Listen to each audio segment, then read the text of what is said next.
আজ 24শে অক্টোবর, বুধ বৃশ্চিক রাশিতে আসছেন, থাকবেন 23শে নভেম্বর পর্যন্ত। এই সময় মেষ রাশির জাতক জাতিকা যারা আছেন, গুপ্তবিদ্যা, জ্যোতিষ, তন্ত্র, মন্ত্র, ম্যাজিক, সোশ্যাল মিডিয়া, গবেষণা লাইনে আছেন, তাদের কাজকর্মে উন্নতিমূলক পরিবর্তন আসছে। বৃষ রাশির ক্ষেত্রে সংসার জীবন এবং ব্যবসার ক্ষেত্রে আন্ডারস্ট্যান্ডিংয়ে কিছু অসুবিধা হতে পারে।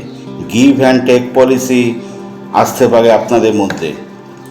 মিথুন রাশির লোকেরা চাকরি প্রাপ্তির ক্ষেত্রে শুভ যোগাযোগ হতে পারে।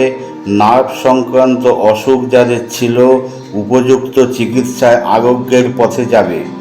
কর্কট রাশির প্রেম ঘটিত সম্পর্ক এবং সন্তানের দিক থেকে শুভ। সিংহ রাশির গৃহসুখে কিছু অভাব ঘটতে পারে। নতুন আবাসগৃহ লাভ হতে পারে বা আবাসগৃহ পরিবর্তন করতে পারেন।